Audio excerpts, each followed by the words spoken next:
60 Russian supply trucks, one pontoon bridge. Ukrainian reconnaissance watching every vehicle roll onto the crossing. They waited. That patience, cold, calculated, tactical, is why what happened next became one of the most complete supply column destructions of the entire Southern Axis campaign. Not a skirmish, not an ambush that clipped a convoy's tail. A systematic elimination of an entire logistics push at the precise moment it had no escape, no cover, and nowhere to go. This is Conflict East. I'm your host, and today we're breaking down how Ukrainian forces turned a Russian logistics surge into a textbook case of what happens when overconfidence meets precision intelligence. The story begins not at the bridge, but weeks before it, in the quiet work of Ukrainian reconnaissance units tracking Russian supply patterns along the southern axis. The front in this sector had ground into a war of attrition, the kind where the side that runs out of shells first loses. Russia understood this. Their answer was volume. Massive logistics pushes designed to overwhelm Ukrainian interdiction through sheer density. More trucks, more routes, more crossings. That logic almost worked. Almost. Because the moment Russian engineers laid that pontoon bridge across the Dnipro tributary, Ukrainian intelligence networks lit up. Satellite imagery confirmed what forward observers had been reporting: a temporary crossing structure. Approximately 180 meters of modular pontoon sections, military grade, capable of supporting vehicles up to 60 tons, had appeared on a sector where Russian logistics planners believed the distance from known Ukrainian fire positions made it viable. They ran the calculations. They factored in Ukrainian HIMARS range, known observation posts, estimated drone patrol corridors. They concluded the window was sufficient. They were wrong by a margin that would cost them 60 vehicles. Ukrainian General Staff reports indicate the reconnaissance picture built over the preceding weeks was unusually complete. Drone operators from the 35th Separate Marine Brigade had been running low-altitude observation along the river at night, mapping terrain, identifying the anchor points where any pontoon structure would have to be fixed. When Russian engineers began installation work under cover of darkness, they were already inside a surveillance net they didn't know existed. The bridge was a standard Russian military pontoon system. PMP class, each section roughly 12 meters long, connected with locking pins that trained engineers can assemble under fire in under 2 hours. Russia had demonstrated this capability repeatedly throughout the war. The engineering wasn't the problem. What happened after the bridge went operational was. Russian logistics doctrine assumed speed. Get vehicles across fast, disperse on the far bank, minimize exposure at the crossing. In theory, a column of 60 vehicles at appropriate spacing crosses in under 40 minutes and scatters before a fire mission can be coordinated and executed. The doctrine was written for an enemy whose targeting cycle was measured in hours. HIMARS and precision-guided artillery changed that permanently, but Russian planners in this sector were still running the old math. Which weapon system do you think was the decisive factor in this strike? HIMARS precision rockets, Ukrainian artillery, or drone coordination? Comment your answer below. We'll break down the exact sequence later in this video. The reconnaissance picture solidified over several days before the strike. Ukrainian intelligence analysts, working from satellite data, drone feeds, and signals intelligence, identified the pattern of Russian logistics movement. Trucks were staging at a collection point approximately 12 kilometers east of the crossing, a forward supply depot that had been active for weeks, receiving deliveries from deeper Russian-controlled territory and breaking them down into convoy-sized packages for forward distribution. The depot held ammunition, specifically 152mm artillery shells and Grad MLRS rockets, along with fuel bowsers, vehicle spare parts, and what analysis assessed as mechanized reinforcement elements, likely motor rifle battalion transport. The scale was significant. Ukrainian drone operators counted the staging vehicles through a 72-hour observation window, 60 vehicles minimum. Probably closer to 68 when accounting for escort and command vehicles that typically bookend a logistics column this size. The question was when. Russian convoy movements in this sector clustered around specific windows, late evening and pre-dawn, when air defense officers assessed Ukrainian drone activity was lowest. The pattern was consistent enough that Ukrainian fire control elements had started to anticipate it. But timing alone wasn't the key factor in what Ukrainian commanders decided to do next. The key factor was geometry. Stay with me, because what happens over the next 18 minutes destroys the entire Russian logistics surge in a single coordinated sequence. A pontoon bridge is not just a crossing point. From a targeting perspective, it's a forcing function. A vehicle on a pontoon bridge has exactly two options: continue forward or reverse. It can't leave the crossing laterally. It can't disperse. It can't take cover. The moment a vehicle commits to the bridge, it enters a kill zone with precisely defined entry and exit points. For a Ukrainian fire control team, this is as close to a pre-registered target as the battlefield offers. Ukrainian tactical planners understood this. Their decision, deliberate, not reflexive, was to not strike the column during approach, not to hit the bridge while it was being laid, not to target the staging area before the convoy departed. The plan was to wait until the maximum number of vehicles were committed to the crossing simultaneously, then strike in a coordinated sequence that would destroy the bridge structure, trap whatever vehicles remained on the far bank, and create a vehicle pileup on the near side that would compound the destruction. This required patience, the discipline to watch 60 Russian trucks roll toward a crossing and not pull the trigger early. For the drone operators maintaining observation, for the artillery battery commanders with coordinates already loaded, for the HIMARS crews with targeting data confirmed, that restraint was the hardest part. The complication was communications. Ukrainian units in this sector were operating under electronic warfare pressure. Russian Krasuka-4 jamming systems had been active in the area, degrading radio communications and complicating drone data links. The fire control network coordinating artillery, HIMARS, and drone elements was running on redundant channels, with some coordination happening through fiber optic landlines laid specifically to bypass the jamming envelope. When the convoy began its approach, the communications picture was degraded enough that Ukrainian commanders at the fire control node briefly lost the drone feed, providing real-time vehicle counts. They solved it the way Ukrainian units had learned to solve electronic warfare problems throughout the conflict: redundancy and pre-planning. A second drone, operating on a different frequency band and flying a higher altitude profile outside the jamming cone's optimal range, picked up the observation tasking. The feed was lower resolution, but it confirmed the column was moving and tracked its progression toward the bridge. The convoy moved in the late hours, under cloud cover that limited natural light but didn't blind Ukrainian thermal imaging. The lead vehicles, command and escort elements, lighter wheeled vehicles running ahead of the main logistics column, crossed first. Russian doctrine typically pushes screening elements forward before committing the main body, and this convoy followed that pattern. Ukrainian observers let them go.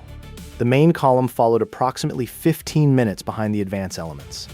This was the logistics core, the ammunition trucks, the fuel bowsers, the heavier vehicles that represented the actual supply value of the operation. They began crossing in groups, the pontoon bridge swaying slightly under the combined weight of multiple vehicles simultaneously. Russian engineers monitored the crossing from both banks. When the count showed approximately 30 vehicles on the bridge and approaches, lead elements already dispersing on the far bank, tail of the column still waiting on the near side. Ukrainian fire control issued the execute order. The first element to fire was not HIMARS. It was Ukrainian artillery.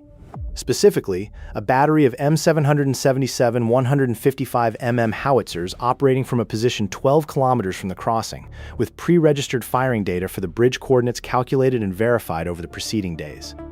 The M777 is a lightweight towed howitzer capable of firing M982 Excalibur GPS-guided rounds with a circular error probability of under 10 meters. The Excalibur round travels at high angle, reaching terminal velocity in a steep plunge, specifically effective against linear targets like bridge structures.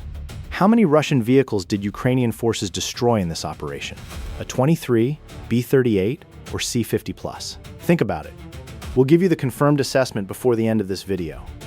4 M777 howitzers opened fire simultaneously. Each fired 3 Excalibur rounds in rapid succession. 12 precision rounds in under 60 seconds, all targeted at the pontoon connection points along the bridge span. At the bridge, the effects arrived without warning. The first impacts hit the center spans. Excalibur rounds detonating on or adjacent to pontoon sections don't just blow holes. They shatter the locking mechanisms holding the modular sections together, causing structural failure across multiple connection points simultaneously. The bridge didn't sink in one dramatic collapse. It broke apart in sections, the connected pontoons torquing under the fragmentation forces, the vehicle traffic lanes dropping as the supporting structure lost integrity. Vehicles on the bridge at the moment of impact had no response option. The ammunition trucks, heavy, fully loaded, carrying the shells and rockets that Russian artillery units in this sector had been waiting for, couldn't stop in time. The vehicles ahead were stopping or slewing as the bridge surface became unstable. The vehicles behind were still pushing forward, their drivers unaware of what was happening 50 meters ahead. The column compressed into the kill zone. 3 vehicles went into the water directly. The river at this crossing point was not deep, approximately 3 to 4 meters in the main channel, But fully loaded ammunition trucks don't float, and their drivers didn't have time to escape before the vehicles submerged. Combat footage recovered from drone feeds showed the surface disturbance where the vehicles went under, ammunition crates visible just below the waterline before the current carried them downstream. Then HIMARS hit the nearbank staging area. The M142 HIMARS carries 6 M31 GMLRS rockets per pod, each with a 90-kilogram unitary warhead and GPS/INS guidance accurate to under 5 meters at ranges up to 70 kilometers. Ukrainian HIMARS batteries had been one of the defining weapons of the conflict, their ability to strike deep targets with precision fundamentally changing Russian logistics planning. In this operation, 2 HIMARS vehicles were tasked against the near-bank area where the tail of the Russian column was staging, waiting for their turn to cross. Subscribe to Conflict East if you want to understand how modern warfare is actually fought. The weapons, the decisions, the outcomes that never make it into official statements. The HIMARS rockets traveled approximately 34 kilometers from their launch position, arriving at the target in under 50 seconds. They impacted in a tight pattern across the staging area. The concentration of waiting vehicles, the fuel elements, and what analysis later assessed as a mobile command element accompanying the column. The effect on vehicle concentrations at the staging point was immediate. Fuel bowsers are particularly vulnerable to HIMARS strikes. Precision impact and unitary warhead detonating adjacent to a vehicle carrying several thousand liters of diesel produces secondary explosions that propagate through nearby vehicles faster than any crew can respond. The fires from the staging area were visible to Ukrainian observers from positions more than 15 kilometers away. On the far bank, the situation was different, but equally bad. The advance elements of the column, the 30-plus vehicles that had already crossed before the bridge strike, were cut off. Their crossing point was gone. The pontoon sections were destroyed or had floated free, carried downstream by the current. The near bank was burning. Radio communications from the column were, according to intercepted signals, intelligence reviewed by Ukrainian analysis teams, chaotic, with vehicle commanders reporting to rear headquarters that the crossing was destroyed and requesting instructions. No instructions came for 11 minutes. That delay tells you something about the shock within Russian command. A logistics column of this size doesn't disappear from the battlefield without triggering a cascade of reporting up the chain, each level trying to understand what happened before passing information higher. Those 11 minutes mattered, because Ukrainian drone operators were using them. FPV drones, first-person view kamikaze systems built on modified commercial quadrotor platforms for as little as $400 each, had been staged at a forward position approximately 8 kilometers from the far bank. A Ukrainian drone unit, operating under the call sign documented in post-operation reporting, launched its FPV teams against the stranded vehicles on the far bank the moment the bridge strike was confirmed. If you believe tactics win wars, that intelligence, patience, and precision matter more than sheer numbers. Type Conflict East in the comments. This operation is the proof. FPV drones in Ukrainian service have become the defining close combat weapon of this conflict. Each carries a shaped charge warhead, typically a modified RPG-7 round or purpose-built anti-armor warhead, capable of penetrating the upper armor of most Russian armored vehicles, which is usually the weakest point of any platform. Against logistics, trucks, and wheeled vehicles, the FPV warhead is effectively lethal. The vehicle doesn't need to be penetrated. Detonation adjacent to a fuel tank or ammunition load is sufficient. The drone operators launched in waves. First wave targeted the heaviest vehicles, the ammunition carriers that represented the highest value cargo and the greatest secondary explosion risk. A single FPV strike on a loaded 152 mm ammunition truck produces a detonation that can propagate to adjacent vehicles over a radius of 30 to 40 meters. Ukrainian operators understood this and sequenced their targeting accordingly. The stranded Russian vehicles on the far bank tried to disperse. Without the bridge, they couldn't retreat. Their only option was to move away from the riverbank and find cover. Tree lines, depressions, any terrain that offered concealment from the drone operators working them methodically. Some vehicles made it to the tree line, some didn't. The secondary explosions from the ammunition trucks were visible on satellite imagery captured in the hours following the strike. OSINT analysis of that imagery, cross-referenced with drone footage and subsequent Ukrainian military reporting, allowed for a damage assessment more complete than most operations of this type produce. Here is where we discuss what nearly disrupted the entire second phase. As the FPV drone teams launched their first wave against the far bank vehicles, one of the two primary operator stations experienced a signal disruption. Likely a burst of targeted electronic warfare from a Russian Lear-3 drone loitering at altitude, attempting to interfere with the FPV control frequencies. 2 drones were lost in the disruption, flying into terrain rather than their intended targets. The operators at the affected station switched to their backup frequency protocol within 40 seconds, re-establishing control link with their remaining drones. The interruption cost time, but not the mission. The second and third waves of FPV strikes continued without significant interference. Russian electronic warfare elements, apparently uncertain of the FPV frequency hopping pattern being used, failed to maintain effective jamming long enough to prevent the subsequent waves from completing their attack runs. Combat footage, verified by multiple OSINT researchers and cross-referenced with satellite imagery, documented at minimum 38 vehicles destroyed or mission killed in the combined operation. That figure includes vehicles lost when the bridge failed, vehicles destroyed at the near-bank staging area by HIMARS, and vehicles eliminated on the far bank by FPV drone strike and follow-on artillery. Ukrainian military reporting assessed the toll at approximately 42 vehicles destroyed with confidence, and up to 51 if vehicles that left the area with damage but were subsequently assessed as non-operational are included. This was not a skirmish. This was the elimination of a significant Russian logistics push representing several days of accumulated supply flow from Russian-controlled territory. The ammunition aboard those trucks, estimated at enough 152 mm and 122 mm rounds to sustain a Russian artillery battalion for approximately 4 to 6 days of high-intensity firing, never reached its intended recipients. What would NATO planning have looked like for this kind of river crossing? Comment your tactical assessment below. The Russian artillery units in this sector that had been waiting for resupply went quiet in the days following the operation. Ukrainian frontline units reported a measurable reduction in incoming artillery fire. Not complete silence, but a significant drop that persisted for approximately 8 to 10 days before Russian logistics managed to route alternative supply through longer, less efficient corridors. That's the metric that matters tactically. Not just the vehicles destroyed, not just the dollar value of the equipment, though Ukrainian sources estimated the total equipment loss at somewhere between $18 and $24 million, but the downstream effect on Russian combat capability. Every day of reduced artillery fire is a day when Ukrainian defensive positions face lower attrition.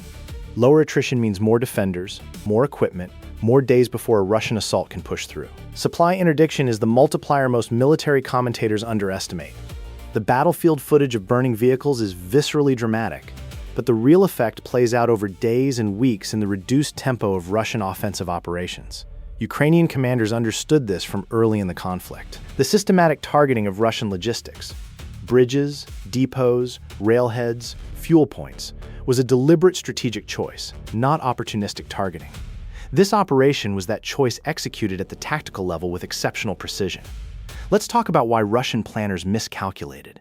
The fundamental error was assuming speed would substitute for security. Russian logistics doctrine, adapted from Soviet-era frameworks that assumed peer-level competition with a similarly equipped enemy, treated crossing speed as the primary risk mitigator. Cross fast, disperse, accept some losses as the cost of the logistics cycle.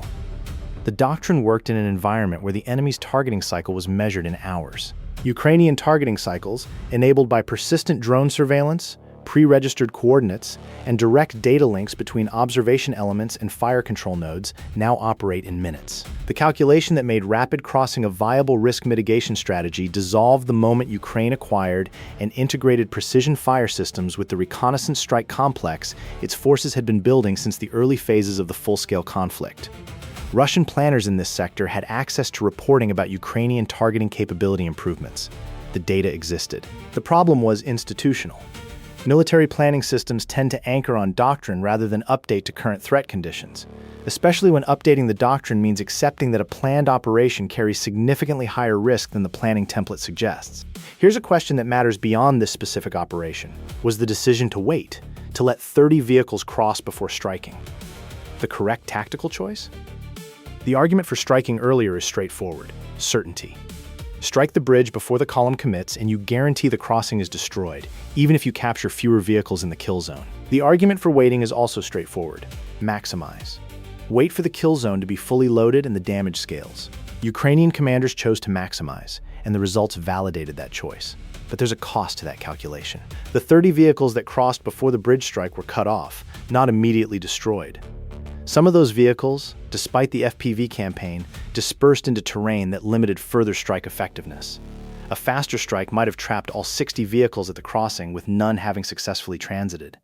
The alternative math isn't obviously wrong. What would you have done differently? Strike at first sighting? Strike at bridge saturation? Or wait for even more vehicles to commit? The answer says something about how you weigh certainty against scale. The same trade-off that tactical commanders face on both sides of this conflict every day. Now, the answer to our quiz. How many vehicles did Ukraine destroy in this operation? The answer is C50+ when you include the full damage assessment. Confirmed destroyed at 38 to 42 vehicles across all strike phases. Assessed mission killed or subsequently confirmed non-operational, an additional 9 to 12 vehicles. The total figure of vehicles rendered combat ineffective from a single coordinated operation against one crossing event, somewhere between 47 and 54. That is the operational effect of patience, intelligence, and the willingness to let the target load itself into the kill zone before initiating the fire sequence. Could Russian forces have prevented this? Honestly, yes. But only by operating differently at the strategic level, not the tactical one. Better operational security around the crossing point selection, more deliberate counter-drone operations before committing the column, alternative supply routing that didn't require concentrating vehicles at a single choke point. All of these could have reduced the exposure. None were implemented because the pressure to move supplies was greater than the perceived risk. That tension between logistics, urgency, and force protection is one of the defining problems Russia faces as the conflict grinds forward. They need to move supplies. Moving supplies requires exposure. Exposure against a Ukrainian force that has built one of the most capable reconnaissance strike complexes of any military in active combat is increasingly lethal. The Dnipro tributaries are quieter than they were before this operation. Russian engineers have not attempted another crossing at this location. The bridge sections that survived have been recovered or dispersed, denying Ukraine an already destroyed target and denying Russian forces a route they had planned to use. The wrecks on the far bank remained visible in satellite imagery for weeks after the operation. Burned chassis, scattered ammunition. The geometric debris pattern of a vehicle concentration that experienced catastrophic fire from multiple directions simultaneously. Modern warfare punishes tactical miscalculation without delay and without mercy. Intelligence, patience, precision fire. That sequence, applied consistently, at scale, across multiple sectors, is how a smaller force shapes the battlefield against a larger one. Subscribe to Conflict East, because we break down the battles that textbooks will study for decades. The crossing is silent now. The pontoon sections are gone. The burned frames on the far bank are the only evidence of what a 60-vehicle logistics push looks like when it drives into a kill zone that has been waiting for it. Real battles, real tactics, real consequences. Conflict East.